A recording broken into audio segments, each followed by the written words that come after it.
All right, well, we are very happy now to be joined by Kal Penn, the man who now is going to make us trending. Well, we have a bone to pick because you stole our hashtag. Thank you. What was your hashtag? We had sexyface like we were 2 weeks man. ago. We were totally, like, yeah. I mean, look at us. Honestly, is that surprising?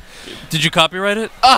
Dude, man. It's Twitter. You're supposed to retweet, whatever. I know. So we've been asking people to think of what's the kind of hashtag that could get some pickup. Sure. If we, now that sexy face is taken, what do you think? What should we be doing? And can you promote it? Hate to put you on the spot, but it's kind of important. I mean, headphones. Headphones. Hashtag We're done. headphones. We're You done. hear it. We're done. Headphones. Yeah. Trending. We'll tweet it out. In the meantime, Kal Penn, let's turn to what we just saw here. Sure. You know the First Lady. You know the President. What did you make of this speech? It seemed like there was a lot of love, a lot of emotion, a lot of personal appeal here. Yeah, look, the First Lady has been around the country, talking to really folks that have been struggling with the economy, gotten jobs recently. She does a lot of work with Dr. Biden and military families, our troops that have been home from Iraq, a lot of families that can now serve openly because of Don't Ask, Don't Tell repeal. Obviously, she and the President feel passionately about marriage equality. These are things that don't just affect Democrats and Republicans, right? They affect all Americans, and that's not just a talking point for the Obamas. It's something they feel really strongly about.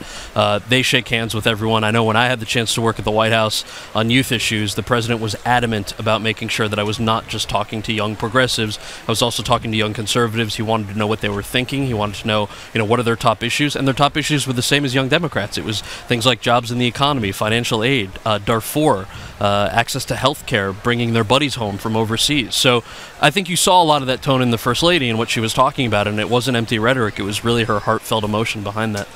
Tell us, so you work with the young people. We hear so much about the fact that enthusiasm's gone. We heard Paul Ryan talk about the faded Obama posters. How can the First Lady and then the other folks who are going and speaking, obviously finishing with the President, get that energy back? Well, so I actually reject that notion, and the reason I say that is that we were on the road in 07 and 08 and all these states around the country, and what you're seeing now is exactly the same as what I saw then. In fact, I've had rooms full of like 500 young people coming out to one of our surrogate rallies, registering to vote. And literally while we're on stage with 500 people behind us, we do a press pull aside, and the journalists will ask, why do you think there's no excitement out there? Why do you think there's an enthusiasm gap? And I'm sort of thinking, do you see the 500 young people behind me? Stick around for the Q&A. And they stick around for the Q&A, and out of 50 questions, maybe one is about a TV show.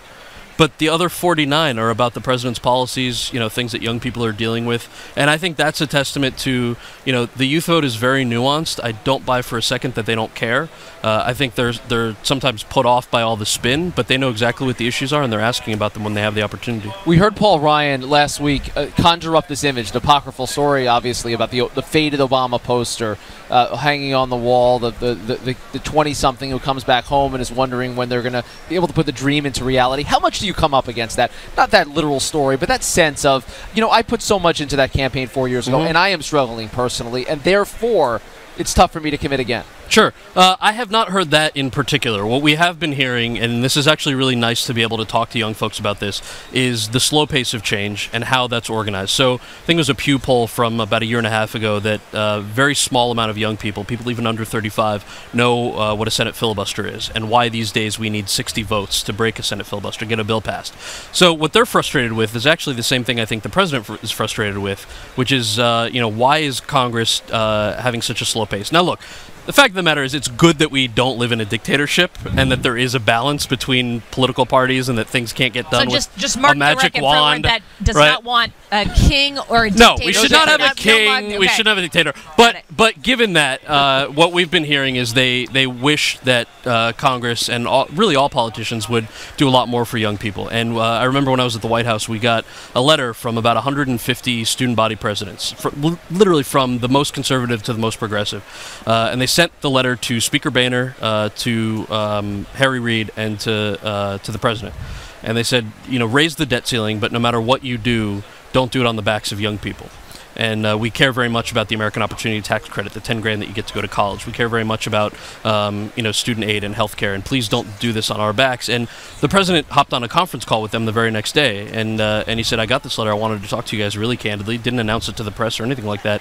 And I think that sort of, shares a little more about how nuanced their opinions are, that they are frustrated with the pace of what our friends in Washington are doing, but they still rely on the president. And I think a lot of them were happy that he took the time to actually take a call with them and to listen. And he was, I was behind the scenes for that call. I was sitting right next to him, and he was the one that was like, we need to do this phone call. We need to at least talk to these guys. Okay, right. so random little question. We just have to. Yeah, all right. On the ABC political team is Michael Falcone. Yes. Who says that you were his I was his RA. Absolutely true. All right, so what can you tell us about a young Michael Falcone? He said there are no bad stories and that the two of you were actually spending more time in the study lounge than anything else. It's true. Falcone was awesome. He was one of my favorite residents. No disrespect to the other folks that might be tuning in, but no, he was great. He and I became good friends through the process, and we would study. I was in RA, right? So I had limited study time.